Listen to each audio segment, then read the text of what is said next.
तो दोस्तों आज की इस वीडियो में हम लोग अगेन बात करने जा रहे हैं बांग्लादेश के संदर्भ में। बताया ये जा रहा है कि भारत के बाद रशिया द्वारा भी अपना पैसा अब बांग्लादेश से वसूल करना शुरू कर दिया गया है। तो वहीं पर खबर निकल कर ये आ रही है कि बांग्लादेश के ऊपर इस समय केवल बिजली का ही $3 बिलियन के आसपास का कर्ज हो चुका है, जबकि हम सभी जानते हैं कि वर्ल्ड मैप IMF वगैरह से ये लोग $3 बिलियन की डिमांड कर रहे हैं। तो अल्टीमेटली अगर वो बेल आउट पैकेज इन्हें मिल भी जाता है तो वो तो सारा का सारा बिजली में चले जाएगा। इसके अलावा भारत की तरफ से पहले ही जो सरकारी कंपनियां थी उन्होंने बिजली की सप्लाई बंद कर दी है। इसके बाद अगर बात कर ली जाए अडानी की, तो बताया ये जा रहा है कि अडानी पावर का जो बिल बकाया है जो कि $800 मिलियन तो हो चुका था, ऊपर और ज्यादा बढ़ते जा रहा है डे बाय डे। उसको ये लोग डुबाने की, हजम करने की कोशिश कर रहे हैं। तो इसको लेकर भी एक नया कॉन्फ्लिक्ट यहाँ पर हमें देखने के लिए मिल सकता है। इसके अलावा चाइना और अमेरिका के झगड़े के चलते भारत को कुछ परेशानियां निकल कर आ रही है। इसके अलावा भारत ब्राजील के बीच में क्या नई चीजें निकल कर सामने आई है, इन सभी को लेकर डिस्कशन करेंगे। आप बस अपने इस चैनल को सब्सक्राइब जरूर कर दीजिएगा। तो सबसे पहले बात कर लीजिए ब्राजील की ही। तो देखिए भारत और ब्राजील के बीच में इस समय संबंध बहुत अच्छे हैं और ये संबंध डिफेंस परचेसिंग तक पहुंच चुके हैं। हम सभी जानते हैं कि एक समय था जब ब्राजील भारत की केवल ब्रह्मोस मिसाइलों के लिए वेट कर रहा था, लेकिन आज की परिस्थितियां बिल्कुल डिफरेंट है। वो ब्रह्मोस के साथ साथ अस्त्रा मिसाइल भी चाहता है, अस्त्रा के साथ साथ रुद्रम एंटी रेडिएशन मिसाइल भी चाहता है। इवन एयर डिफेंस सिस्टम्स को देखें तो उसमें भी आकाश सेम चाहता है। हालांकि आकाश का उसके पास एक और विकल्प है, वो है चाइनीज। तो इन दोनों के बीच में वो तालमेल बिठाने की कोशिश कर रहा है। जो अच्छा उसे ऑफर देगा, जो उसके खुद के कंपोनेंट्स इन मिसाइलों में इंटीग्रेट करने का मौका उसे देगा, संभवतः वो उसे खरीदेगा।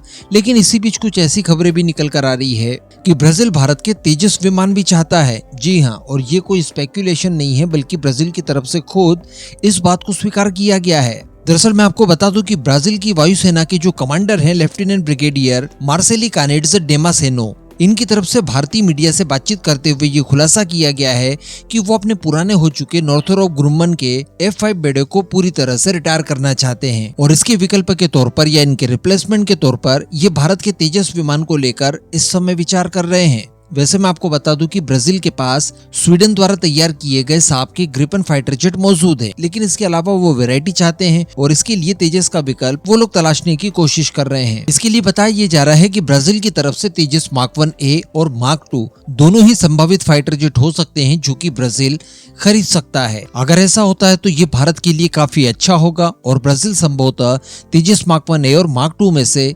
डेफिनेटली मार्क 2 को ही सेलेक्ट कर सकता है। इसके पीछे कारण हम सभी जानते हैं कि ये तेजस मार्क 2 में जो इंजन इस्तेमाल किया जाएगा F414 का, वो भारत में बनेगा और उसको लेकर भारत अश्योरिटी दे सकता है। जबकि तेजस मार्क 1A की बात की जाए तो वो अमेरिका द्वारा जो इंजन को लेकर प्रॉब्लम्स क्रिएट की गई, इसके बाद मुझे नहीं लगता कि इसके एक्सपोर्ट के चांसेस ज्यादा बचे हैं। अदर विकल्प अगर इंजन का हम लोग ढूंढे उसके बिना तो अच्छी बात यह है कि तेजस मार्क 2 के लिए भी अब एक्सपोर्ट के दरवाजे खुलते जा रहे हैं और ये अच्छा मौका होगा। भारत ने इसे बिल्कुल भी छोड़ना नहीं चाहिए। इसके बाद खबर निकल कर आ रही है अमेरिका, चाइना और भारत के संदर्भ में। देखिए अमेरिका द्वारा बहुत ही जल्द चाइना के कई सारे प्रोडक्ट को अपने यहाँ पर इम्पोर्ट बैन करने के लिए इनके ऊपर ड्यूटी बढ़ा दी जाएगी और बताया जा रहा है कि चाइना के वेरियस प्रोडक्ट क्रमबद्ध तरीके से अमेरिका के बढ़े हुए टैरिफ का शिकार होने जा रहे हैं और ये प्रक्रिया बताया जा रहा है कि अमेरिका द्वारा वर्ष 2026 तक चलाई जाएगी। यानी 2026 तक जितने भी हो सकते हैं उतने चाइनीज प्रोडक्ट के ऊपर भारी भरकम टैरिफ लगाया जाएगा, जिससे कि अमेरिकन मार्केट में चाइनीज वस्तुओं का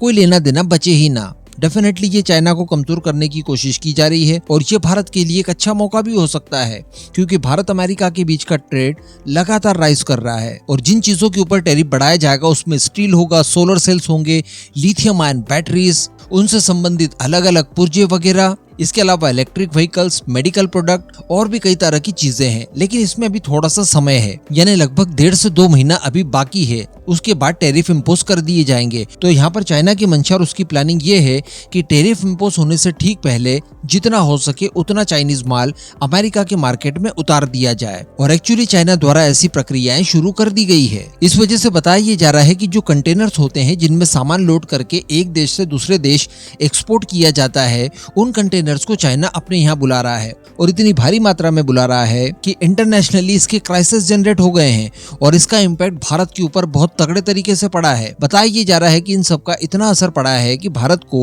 सितंबर और अगस्त मंथ में कंटेनर्स की प्रॉब्लम से जूझने की वजह से अपने खुद के एक्सपोर्ट को लेकर समझौते करने होंगे, यानी हमारा एक्सपोर्ट इन 2 महीनों में कम होगा क्योंकि सारे कंटेनर्स तो चाइना द्वारा खरीद लिए गए हैं। इसके अलावा ये बताया जा रहा है कि इन 2 महीनों में वैश्विक डिमांड भी काफी कम होने जा रही है, तो चाइना न केवल अमेरिका में बल्कि बाकी की दुनिया के अलग अलग देशों के मार्केट में भी अपना माल उतारना चाह रहा है, क्योंकि बे ऑफ अदन में देखा जा रहा है कि हुतियों द्वारा किसी तरह के कोई कानूनों का पालन हो ही नहीं रहा है। वो लगभग सभी तरह के जहाजों को निशाना बना रहे हैं, इस वजह से भी डिमांड गिरती जा रही है। तो इन सब चीजों को कवर अप करने के लिए चाइना द्वारा लगातार कंटेनर्स की खरीद की जा रही है। इसके अलावा अगली खबर की बात कर ली जाए, जो कि इस समय सबसे ज्यादा महत्वपूर्ण खबर है, तो वो भारत, बांग्लादेश और रशिया से सीधे जुड़ी हुई है। देखिए, जिस तरह से भारत का भारी भरकम कर्ज बांग्लादेश के ऊपर है और इस समय वो लोग चुका नहीं पा रहे हैं, इवन ये प्रो अमेरिकन गवर्नमेंट इस बार बांग्लादेश के अंदर बनी है, तो भारत को जितनी प्रॉब्लम है उस ठीक उतनी ही प्रॉब्लम रशिया को भी है। अब भारत द्वारा भी वसूली शुरू कर दी गई है। अडानी का मामला हम लोग थोड़ी देर बाद डिस्कस करेंगे, पहले रशिया का मामला डिस्कस कर लिया जाए। तो बताया ये जा रहा है कि रशिया की तरफ से भी बांग्लादेश को अल्टीमेटम दे दिया गया है कि उनका जो भी बकाया है उसे आप जल्द से जल्द रशिया को चुका दें। जैसा कि हम सभी जानते हैं कि बांग्लादेश के रूपपुर में एक न्यूक्लियर पावर प्लांट को स्थापित किया जा रहा है, जिसे कि रशिया द्वारा किया जा रहा है।